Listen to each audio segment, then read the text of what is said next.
And Savannah, this could be a rare moment of bipartisanship. He's hoping the kind that he remembers, bipartisanship, politics stopping at the water's edge on foreign policy. It's very blue and yellow out there already in that crowd. You can see there was a lot of blue and yellow among members. And they're wearing pins, the Ukrainian flag with the U.S. flag. Thank you, thank you, thank you.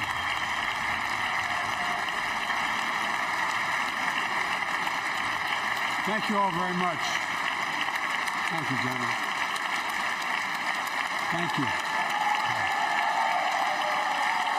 Thank you. Thank you all very, very much. Thank you. Please. Thank you so much. Madam Speaker, Madam Vice President, our First Lady and Second Gentleman, members of Congress and the Cabinet, Justices of the Supreme Court, my fellow Americans. Last year, COVID-19 kept us apart. This year, we're finally together again. Tonight,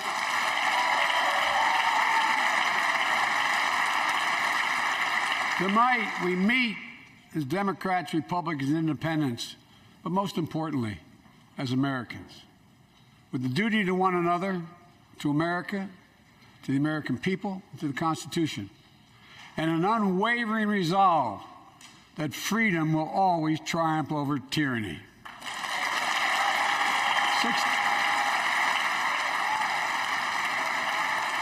Thank you.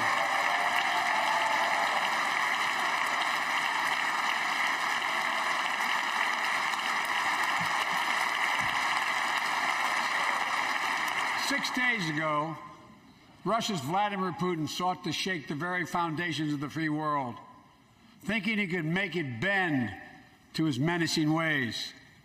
But he badly miscalculated. He thought he could roll into Ukraine and the world would roll over. Instead, he met with a wall of strength he never anticipated or imagined. He met the Ukrainian people.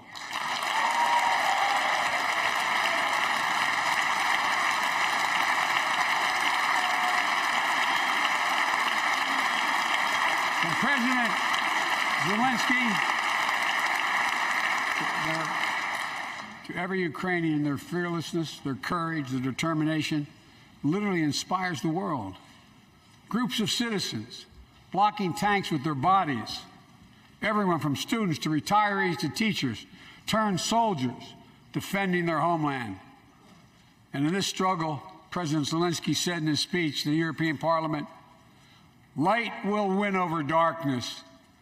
The Ukrainian ambassador to the United States is here tonight, sitting with the First Lady. Let each of us, if you're able to stand and send an unmistakable signal to the world of Ukraine. Thank you. Thank you, thank you, thank you.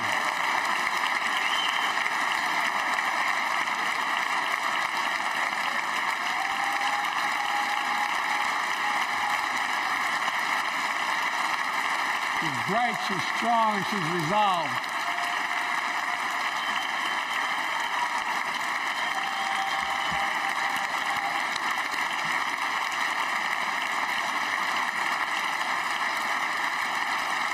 Yes, we, the United States of America, stand with the Ukrainian people. Throughout our history, we've learned this lesson. When dictators do not pay a price for their aggression, they cause more chaos. They keep moving, and the cost, the threats to America and America to the world keeps rising. That's why the NATO alliance was created, to secure peace and stability in Europe after World War II. The United States is a member, along with 29 other nations. It matters. American diplomacy matters. American resolve matters. Putin's latest attack on Ukraine was premeditated and totally unprovoked. He rejected repeated efforts at diplomacy. He thought the West and NATO wouldn't respond. He thought he could divide us at home, in this chamber, in this nation. He thought he could divide us in Europe as well. But Putin was wrong. We are ready. We are united, and that's what we did. We stayed united. We prepared, extensively and carefully. We spent months building coalitions of other freedom-loving nations in Europe and the Americas, from America to the Asian and African continents, to confront Putin. Like many of you, I spent countless hours unifying our European allies. We shared with the world in advance what we knew Putin was planning and precisely how he would try to falsify and justify his aggression. We countered Russia's lies with the truth. And now that he's acted, the free world is holding him accountable, along with 27 members of the European Union, including France, Germany, Italy, as well as countries like the United Kingdom, Canada, Japan, Korea, Australia, New Zealand, and many others. Even Switzerland are inflicting pain on Russia and supporting the people of Ukraine. Putin is now isolated from the world more than he has ever been. Together,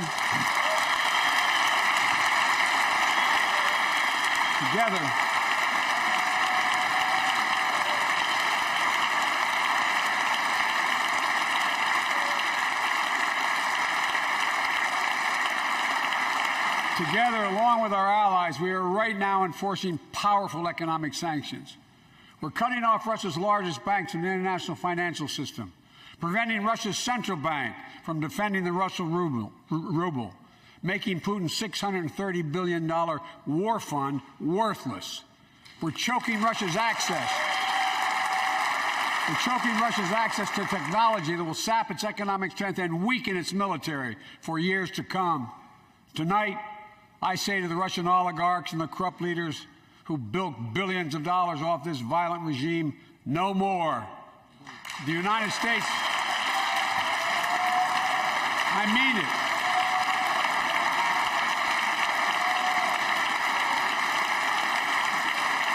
The United States Department of Justice is assembling a dedicated task force to go after the crimes of the Russian oligarchs.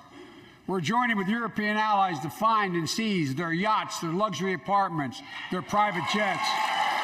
We're coming for your ill-begotten gains. And tonight, I'm announcing that we will join our allies in closing off American airspace to all Russian flights, further isolating Russia and adding additional squeeze on their economy.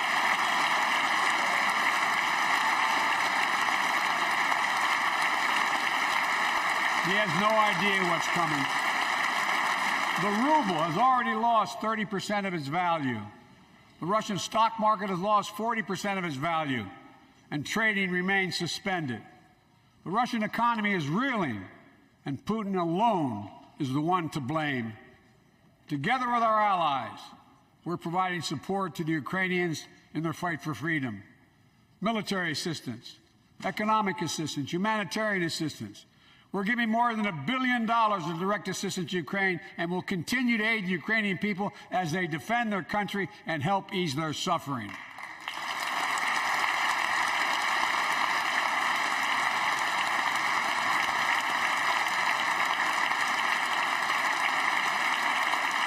But let me be clear. Our forces are not engaged and will not engage in the conflict with Russian forces in Ukraine.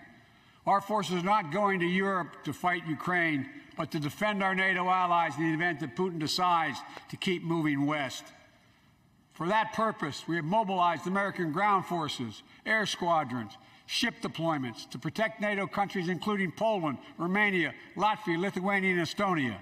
And as I've made crystal clear, the United States and our allies will defend every inch of territory that is NATO territory with the full force of our collective power. Every single inch.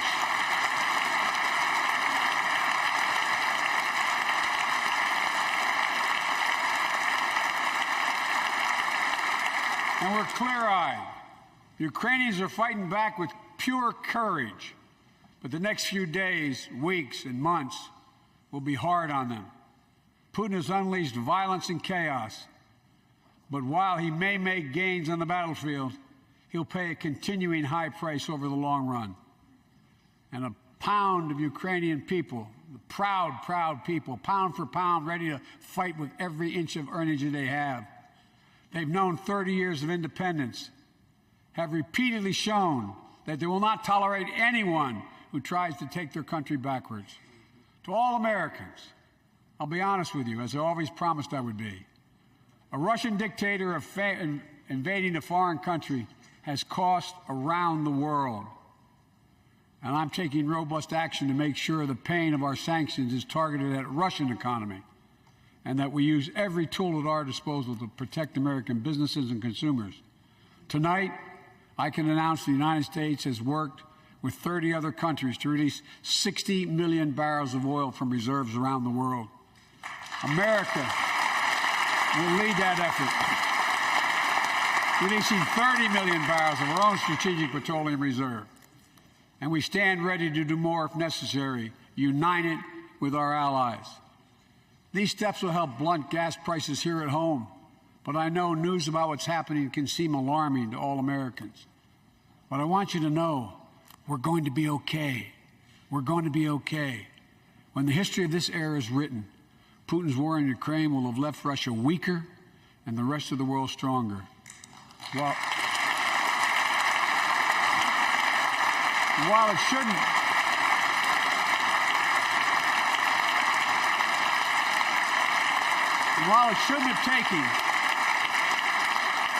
have taken something so terrible for people around the world to see what's at stake, now everyone sees it clearly. We see the unity among leaders of nations, a more unified Europe, a more unified West. We see unity among the people who are gathering in cities and large crowds around the world, even in Russia, to demonstrate their support for the people of Ukraine. In the battle between democracy and autocracies, democracies are rising to the moment, and the world is clearly choosing the side of peace and security. This is the real test, and it's going to take time. So let us continue to draw inspiration from the iron will of the Ukrainian people. To our fellow Ukrainian Americans who forged the deep bond that connects our two nations, we stand with you. We stand with you. Putin may circle Kyiv with tanks, but he'll never gain the hearts and souls of the Iranian people. He'll never extinguish their love of freedom, and he will never weaken the resolve of the free world.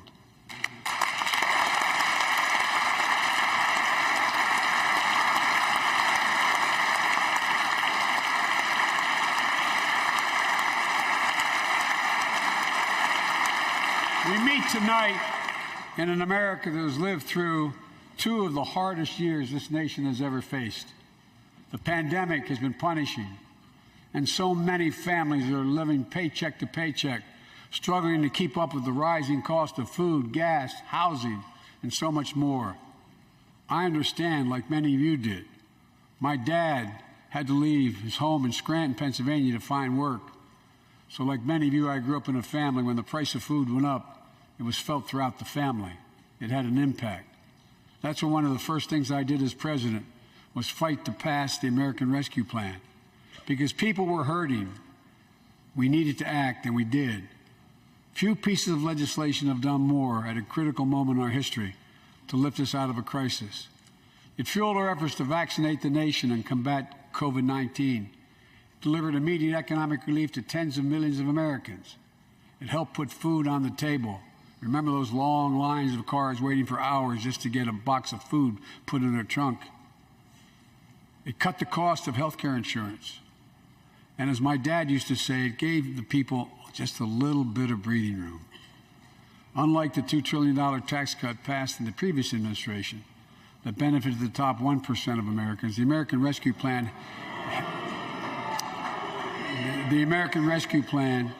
helped working people and left no one behind. Folks,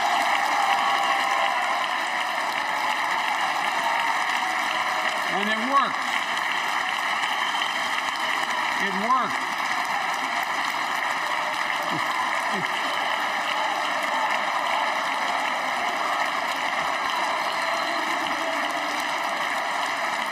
It worked. We created jobs, lots of jobs. In fact, our economy created over 6.5 million new jobs just last year.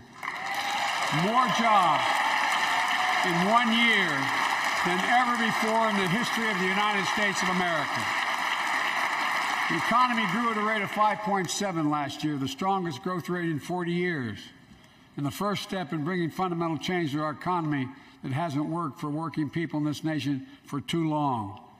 For the past 40 years, we were told that tax break for those at the top and benefits would trickle down and everyone would benefit.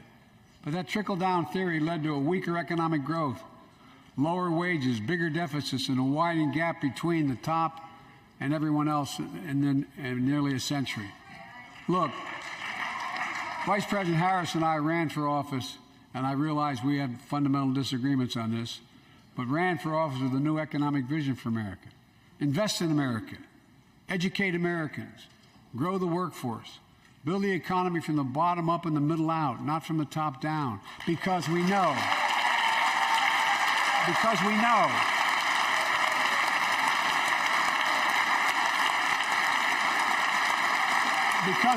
when the middle class grows, the poor have a way up and the wealthy do very well. America used to have the best roads, bridges, and airports on earth, and now our infrastructure is ranked 13th in the world. We won't be able to compete for the jobs of the 21st century if we don't fix it. That's why it was so important to pass the bipartisan infrastructure law. And I thank my Republican friends who joined to invest and rebuild America, the single biggest investment in history. It was a bipartisan effort, and I want to thank the members of both parties who worked to make it happen. We're done talking about infrastructure weeks. We're now talking about an infrastructure decade. And look, it's going to transform America, to put us on a path to win the economic competition of the 21st century that we face with the rest of the world, particularly China.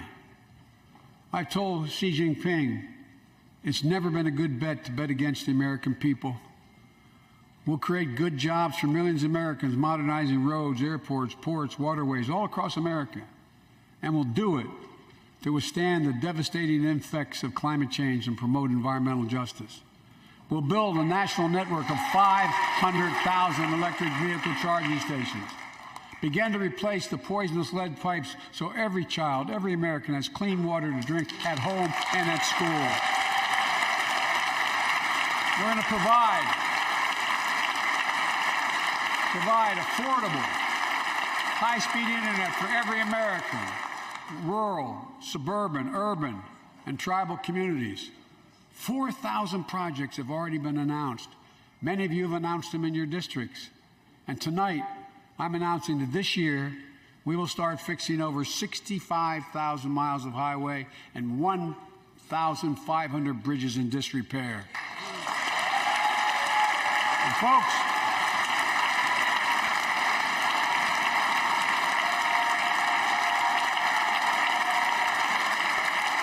when we use taxpayers' dollars to rebuild America, we're going to do it by buying America. Buy American products. Support American jobs. The federal government spends about $600 billion a year to keep this country safe and secure. There's been a law on the books for almost a century to make sure taxpayers' dollars support American jobs and businesses. Every administration, Democrat and Republican, says they'll do it, but we're actually doing it. We'll buy America to make sure everything from the deck of an aircraft carrier to the steel on highway guardrails is made in America from beginning to end. All of it. All of it.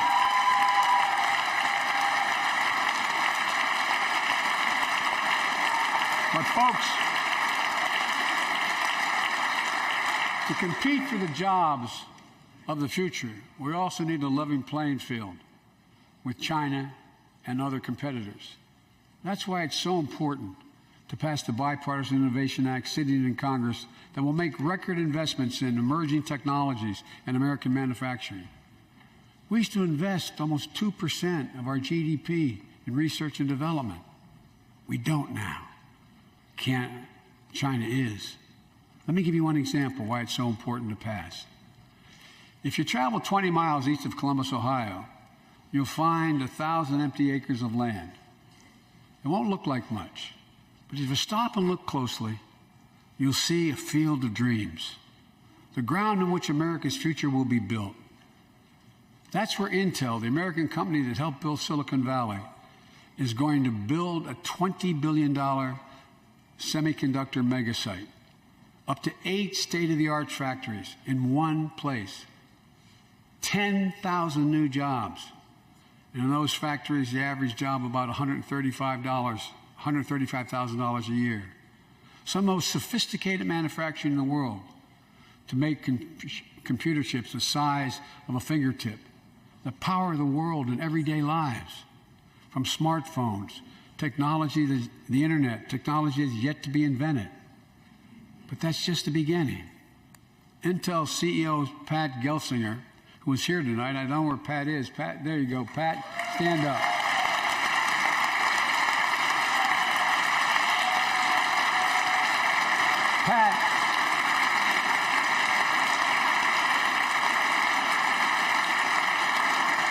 Pat came to see me, and he told me they're ready to increase their investment from $20 billion to $100 billion.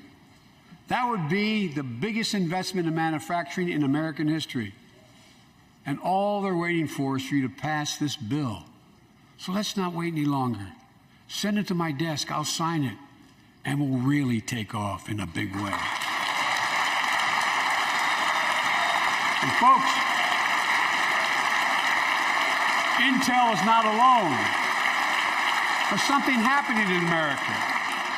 Just look around and you'll see an amazing story. The rebirth of pride that comes from stamping products made in America. The revitalization of American manufacturing. Companies are choosing to build new factories here when just a few years ago they would have gone overseas. That's what's happening. Ford is investing $11 billion in electric vehicles, creating 11,000 jobs across the country. GM is making the largest investment in its history, $7 billion to build electric vehicles, creating 4,000 jobs in Michigan. All told, 369,000 new manufacturing jobs were created in America last year alone. Folks,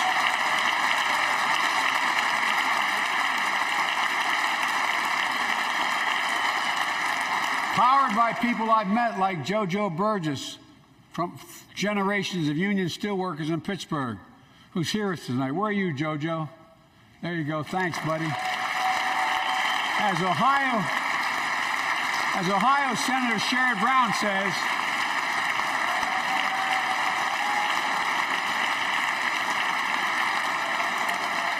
Sherrod Brown says it's time to bury the label Rust Belt. It's time to see the what used to be called Rust Belt become the home of a significant resurgence of manufacturing. And with all the bright spots in our economy, record job growth, higher wages, too many families are struggling to keep up with their bills. Inflation is robbing them of gains they thought otherwise they would be able to feel. I get it. That's why my top priority is getting prices under control. Look, our economy roared back faster than almost anyone predicted. But the pandemic meant that businesses had a hard time hiring enough people because of the pandemic to keep up production in their factories. So you didn't have people making those beams that went into buildings because they were out. The factory was closed. The panic also disrupted the global supply chain. Factories close. When that happens, it takes longer to make goods and get them to the warehouses, to the stores, and prices go up. Look at cars last year. 1/3 of all the inflation was because of automobile sales. There weren't enough semiconductors to make all the cars that people wanted to buy. And guess what? Prices of automobiles went way up, especially used vehicles as well. And so we have a choice. One way to fight inflation is to drive down wages and make Americans poorer. I think I have a better idea to fight inflation. Lower your costs, not your wages. And folks,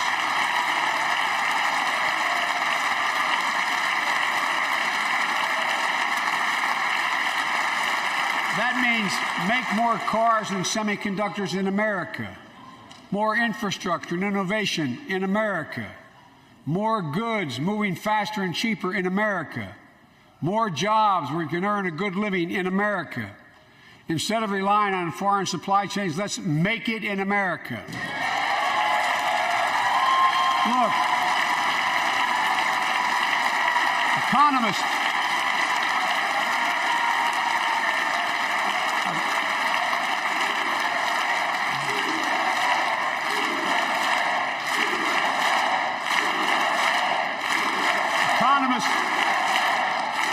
call this increasing the productive capacity of our economy.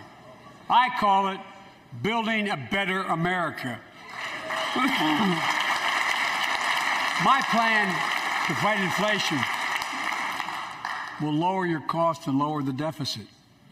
17 Nobel laureates in economics said my plan will ease long-term inflationary pressures. Top business leaders, and I believe most Americans, support the plan. And here's the plan. First, cut the cost of prescription drugs. We pay more for the same drug produced by the same company in America than any other country in the world. Just look at insulin. 1 in 10 Americans has diabetes. In Virginia, I met a 13-year-old boy, the handsome young man standing up there, Joshua Davis. He and his dad both have type 1 diabetes, which means they need insulin every single day. Insulin costs about $10 a vial to make. That's what it costs the pharmaceutical company. But drug companies charge families like Joshua and his dad up to 30 times that amount. I spoke with Joshua's mom.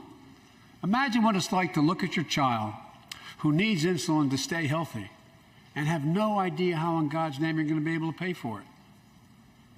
What it does to your family, but what it does to your dignity, your ability to look your child in the eye, to be the parent you expect yourself to be. I really mean to think about that. That's what I think about.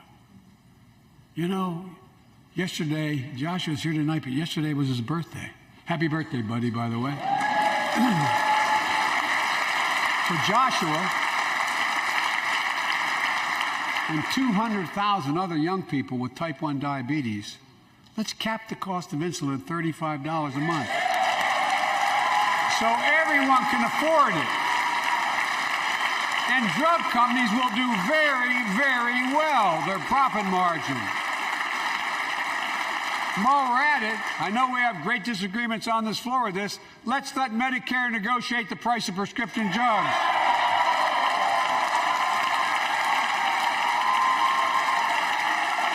They already set the price for VA drugs. Look, the American Rescue Plan is helping millions of families with Affordable Care Act plans to save them $2,400 a year on their health premiums. Let's close the coverage gap and make these savings permanent. And second, let's cut energy costs for families, an average of $500 a year by combating climate change. Let's provide an investment tax credits to weatherize your home and your business, to be energy efficient and get a tax credit for it. Double America's clean energy production in solar, wind, and so much more. Lower the price of electric vehicles, saving another $80 a month that you're not going to have to pay at the pump. Folks,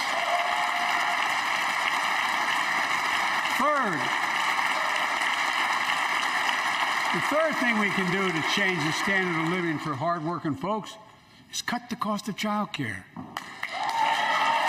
Cut the cost of child care. Folks, if you live in a major city in America, you pay up to $14,000 a year for child care per child.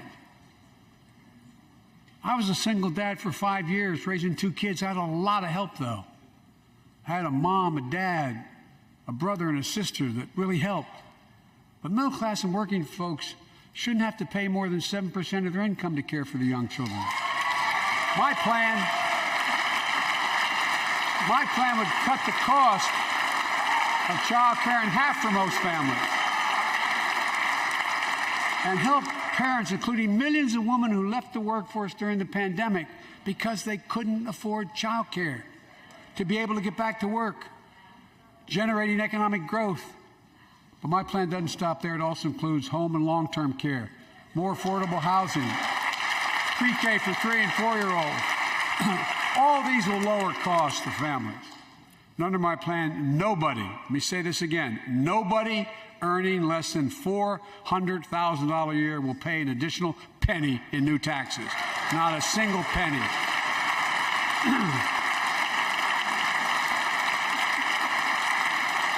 I may be wrong, but my guess is if we took a secret ballot in this floor, that we'd all agree that the present tax system ain't fair.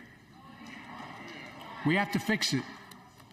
I'm not looking to punish anybody, but let's make corporations and wealthy Americans start paying their fair share. Look, last year,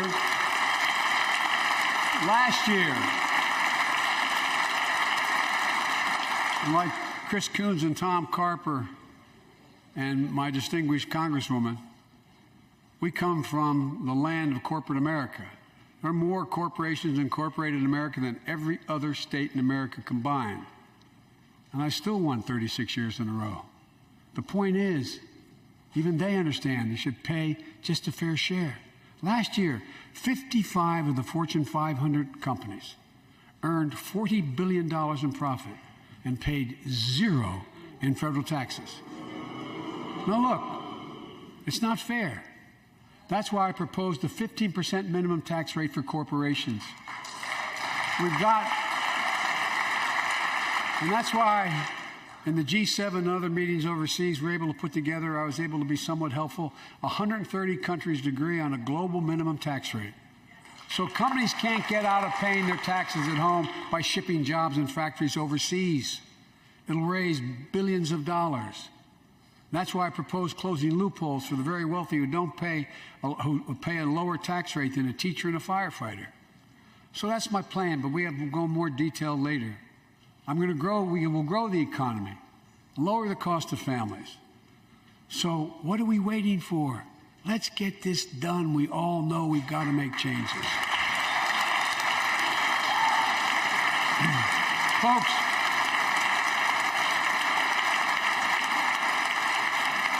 and while you're at it, confirm my nominees for the Federal Reserve, which plays a critical role in fighting inflation.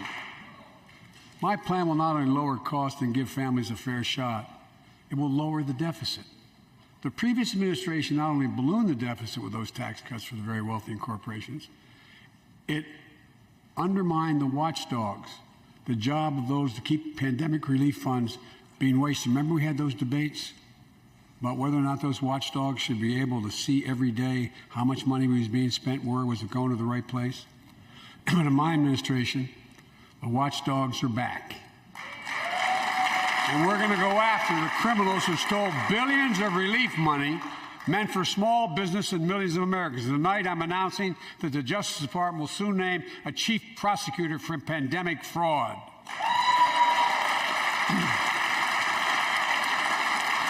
And look,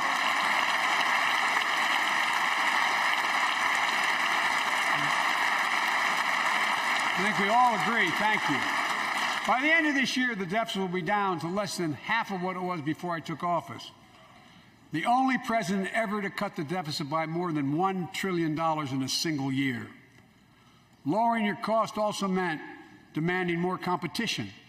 I'm a capitalist, but capitalism without competition is not capitalism. Capitalism without competition is exploitation. It drives up profits. And corporations have to compete. Their profits go up and your prices go up when they don't have to compete. Small businesses and family farmers and ranchers, I need not tell some of my Republican friends from those states. Guess what? You got 4 basic meat packing facilities. That's it. You play with them or you don't get to play at all. And you pay a hell of a lot more. A hell of a lot more because there's only 4. See what's happening with ocean carriers and moving goods in and out of America. During the pandemic, about half a dozen or less foreign-owned companies raised prices by as much as 1,000% and made record profits. Tonight, I'm announcing a crackdown on those companies overcharging American businesses and consumers. And folks,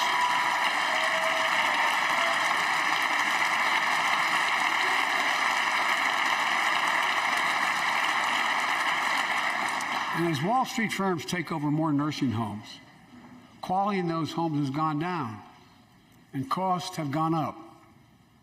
That ends on my watch. Medicare is going to set higher standards for nursing homes and make sure your loved ones get the care they deserve and that they inspect and they will look at closely. We're also going to cut costs to keep the economy going strong and giving workers a fair shot, provide more training and apprenticeships, hire them based on skills, not just their degrees. Let's pass the Paycheck Fairness Act and paid leave. Raise the minimum wage to $15 an hour and extend the child tax credit so no one has to raise a family in poverty. Let's increase Pell Grants, increase our historic support for HBCUs, and invest in what Jill, our First Lady who teaches full-time, calls America's best-kept secret, community colleges. Look, let's pass the PRO Act. When a majority of workers want to form a union, they shouldn't be able to be stopped. When we invest in our workers and we build an economy from the bottom up and the middle out together, we can do something we haven't done in a long time, build a better America. For more than 2 years, COVID has impacted every decision in our lives and the life of this nation. And I know you're tired, frustrated, and exhausted. That doesn't even count the close to 1 million people who sit at a dining room table or a kitchen table and look at an empty chair because they lost somebody. But I also know this, because of the progress we've made, because of your resilience and the tools that we have been provided by this Congress, tonight I can say we're moving forward safely back to more normal routines. We've reached a new moment in the fight against COVID-19, where severe cases are down to a level not seen since July of last year. Just a few days ago, the Center for Disease Control and Prevention issued a new mask guidelines. Under the new guidelines, most Americans and most of the country can now go mask-free. And based on projections, more of the country will reach a point across the next couple of weeks. And thanks to the progress we've made in the past year, COVID-19 no longer need control our lives. I know some are talking about living with COVID-19, but tonight I say that we never will just accept living with COVID-19. We'll continue to combat the virus as we do other diseases. And because this virus mutates and spreads, we have to stay on guard. And here are 4 common sense steps as we move forward safely, in my view. First, stay protected with vaccines and treatments. We know how incredibly effective vaccines are. If you're vaccinated and boosted, you have the highest degree of protection.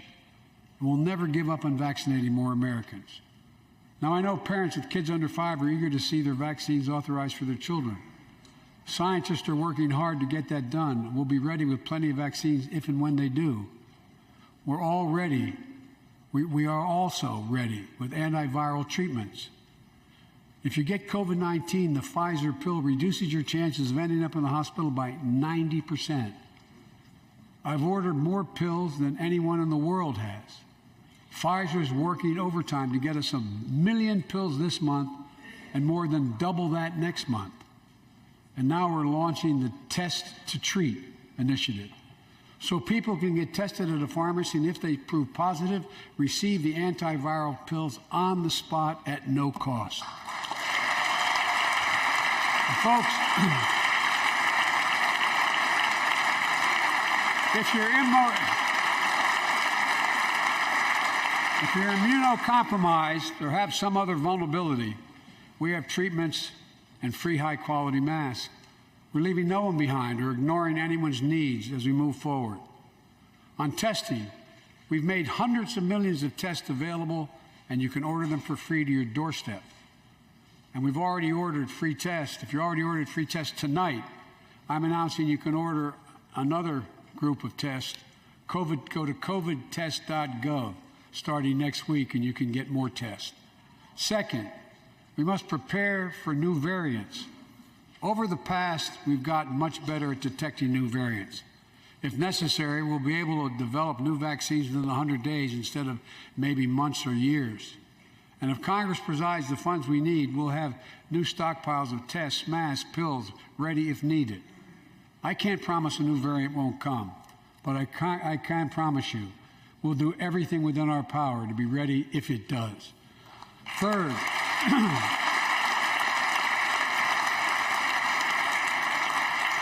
we can end the shutdown of schools and businesses.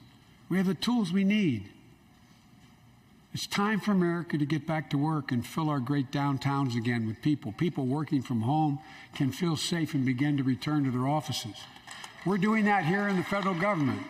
The vast majority of federal workers will once again work in person. Our schools are open. Let's keep it that way. Our kids need to be in school.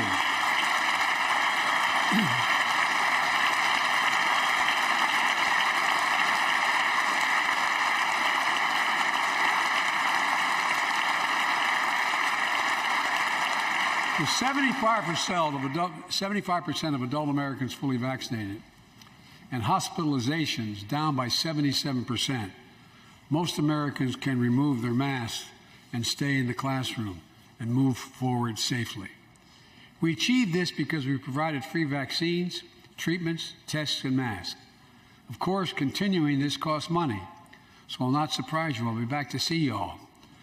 And I'm going to soon send a request to Congress. The vast majority of Americans have used these tools and may want again. We may need them again, so I expect Congress, and I hope you'll pass that quickly. Fourth, we'll continue vaccinating the world.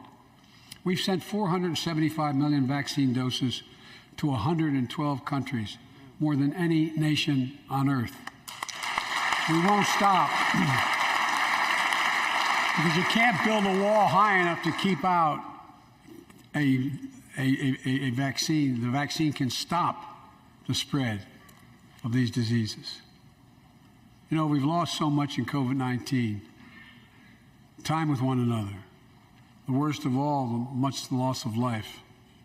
Let's use this moment to reset. So stop looking at COVID as a partisan dividing line. See it for what it is, a god-awful disease.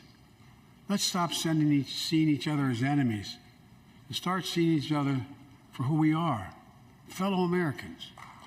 Look.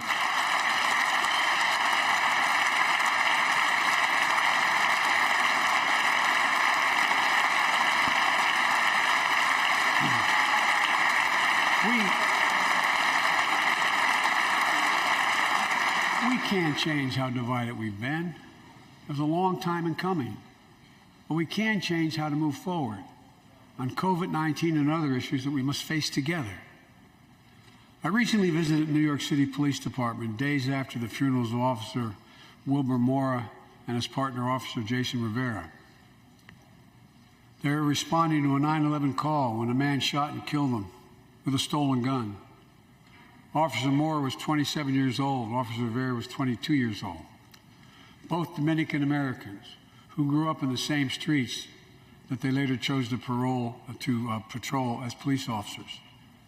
I spoke with their families, and I told them that we were forever in debt for their sacrifices and will carry on their mission to restore the trust and safety of every community deserves. Like some of you that have been around for a while, I've worked with you on these issues for a long time. I know what works. Investigating crime prevention and community policing, cops who walk the beat, who know the neighborhood, and who can restore trust and safety. Let's not abandon our streets or choose between safety and equal justice. Let's come together and protect our communities, restore trust, and hold law enforcement accountable. That's why the Justice Department has required body cameras, banned chokeholds, and restricted no-knock warrants for its officers. That's why the American Rescue Plan that you all provided $350 billion that cities, states, and counties can use to hire more police, invest in more proven strategies.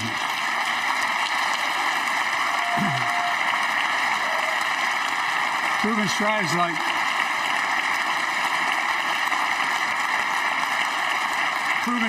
like community violence interruption, trusted messengers, breaking the cycle of violence and trauma, and giving young people some hope. We should all agree the answer is not to defund the police. It's to fund the police. Fund them. Fund them.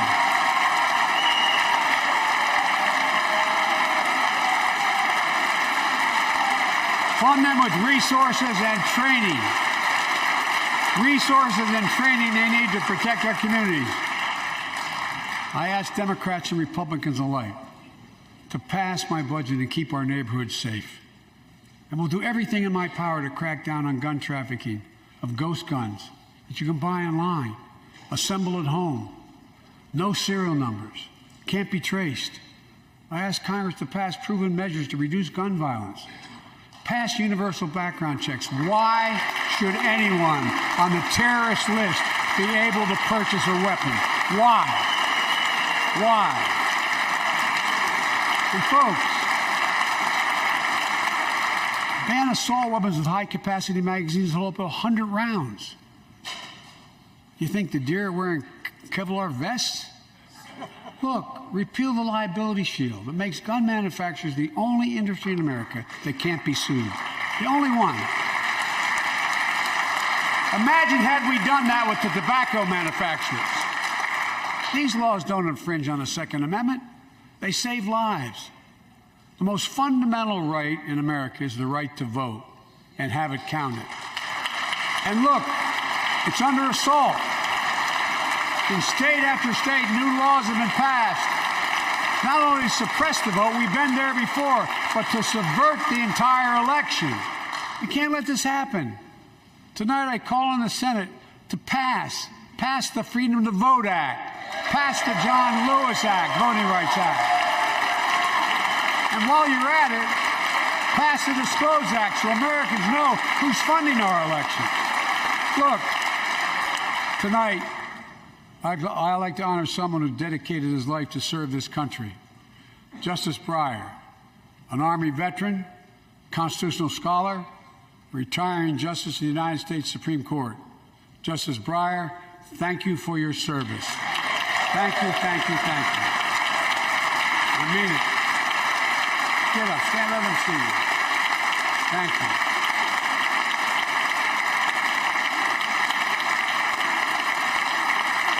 And we all know, no matter what your ideology, we all know one of the most serious constitutional responsibilities a president has is nominating someone to serve on the United States Supreme Court.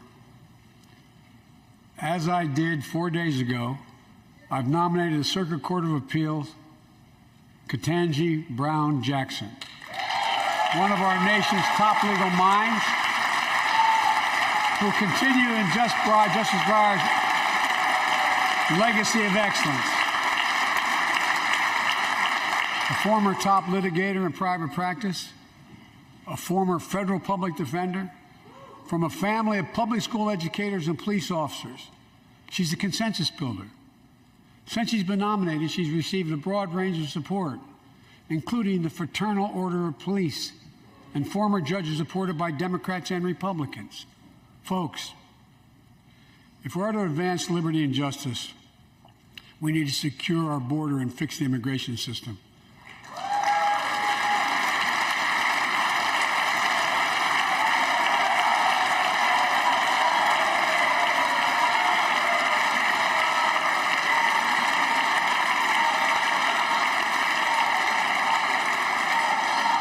And as you might guess, I think we can do both.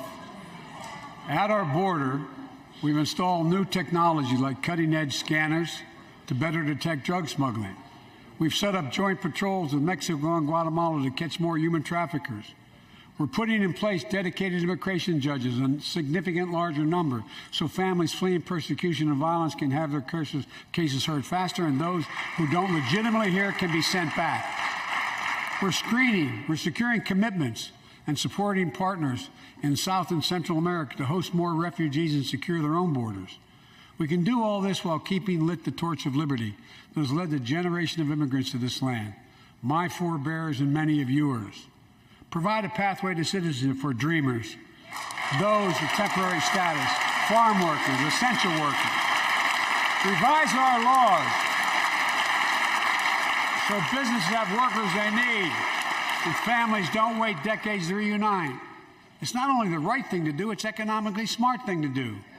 That's why the immigration reform is supported by everyone from labor unions to religious leaders to the U.S. Chamber of Commerce.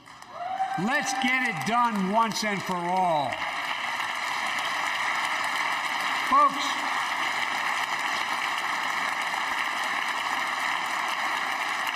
advancing liberty and justice also requires protecting the rights of women. The constitutional right affirmed by Roe v. Wade, standing precedent for half a century, is under attack as never before. If you want to go forward, not backwards, we must protect access to health care, preserve a woman's right to choose, and continue to advance maternal health care for all Americans. And folks, for our LGBTQ plus Americans, let's finally get the Bipartisan Equality Act to my desk. The onslaught of state laws targeting transgender Americans and their families, it's simply wrong. And I've said last year, especially to our younger transgender Americans, I'll always have your back as your president so you can be yourself and reach your God-given potential. Folks,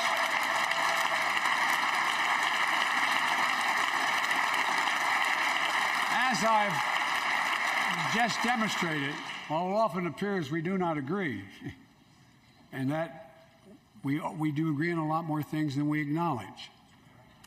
I signed 80 bipartisan bills into law last year, from preventing government shutdowns, to protecting Asian Americans from still too common hate crimes, to reforming military justice, and will soon be strengthening the Violence Against Women Act that I first wrote 3 decades ago. It's important.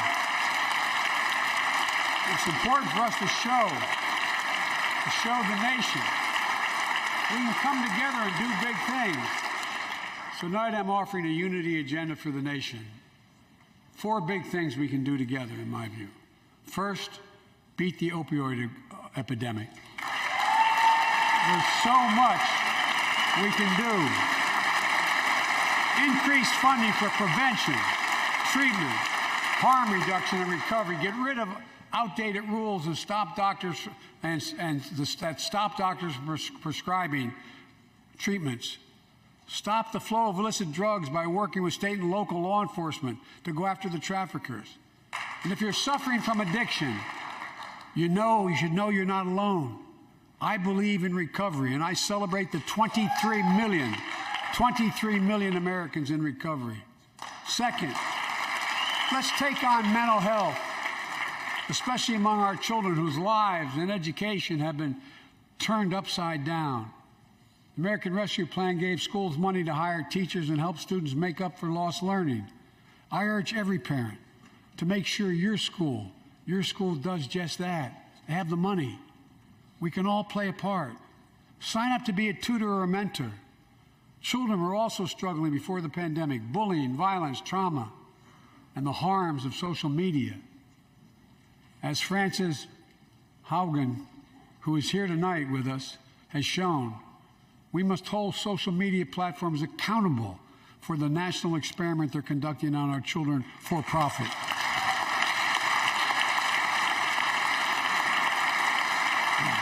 Folks,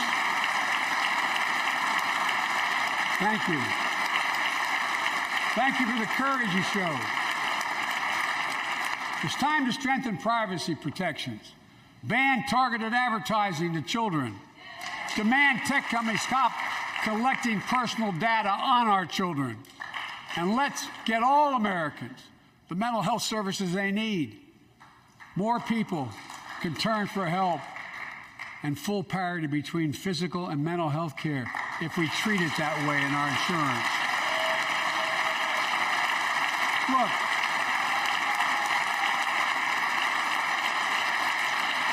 The third piece of that agenda is support our veterans.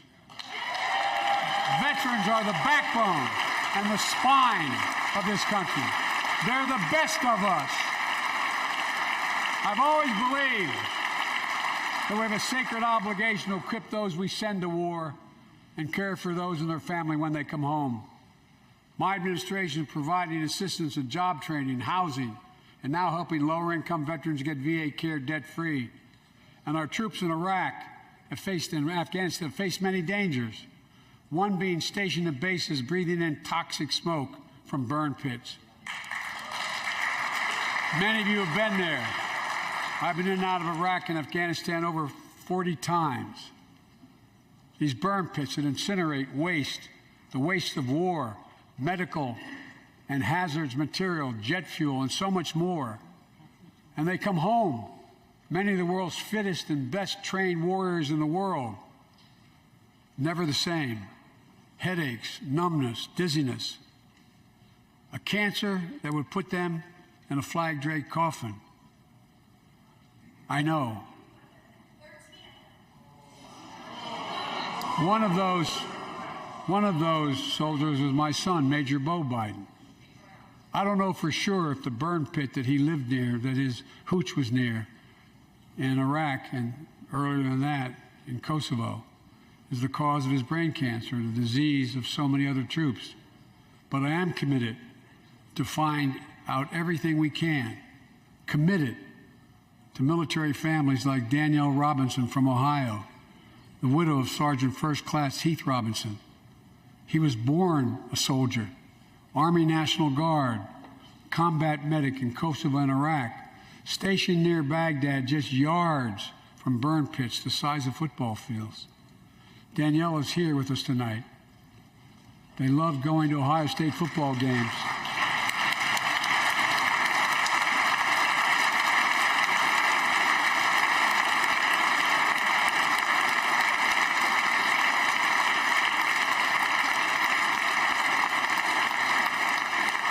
And they love building Legos with their daughter.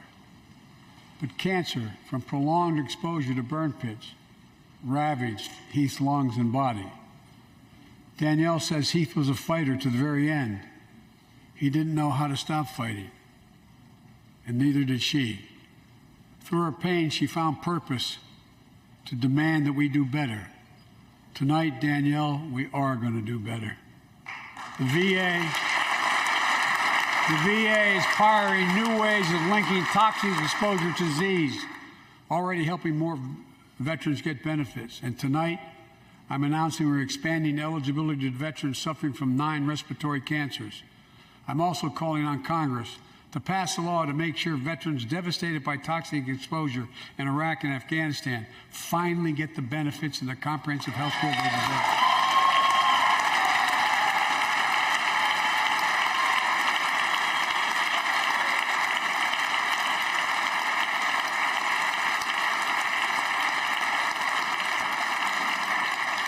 And fourth and last, let's end cancer as we know it. This is personal.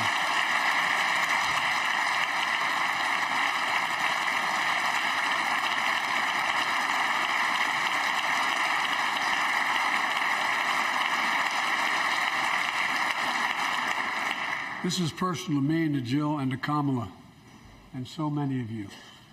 So many of you have lost someone you love. Husband, wife, son, daughter, mom, dad. Cancer is the #2 cause of death in America, second only to heart disease. Last month, I announced the plan to supercharge the cancer moonshot that President Obama asked me to lead 6 years ago. Our goal is to cut cancer death rates by at least 50% over the next 25 years, and I think we can do better than that. Turn cancers from death sentences into treatable diseases. More support for patients and their families. To get there, I call on Congress to fund what I call ARPA-H, Advanced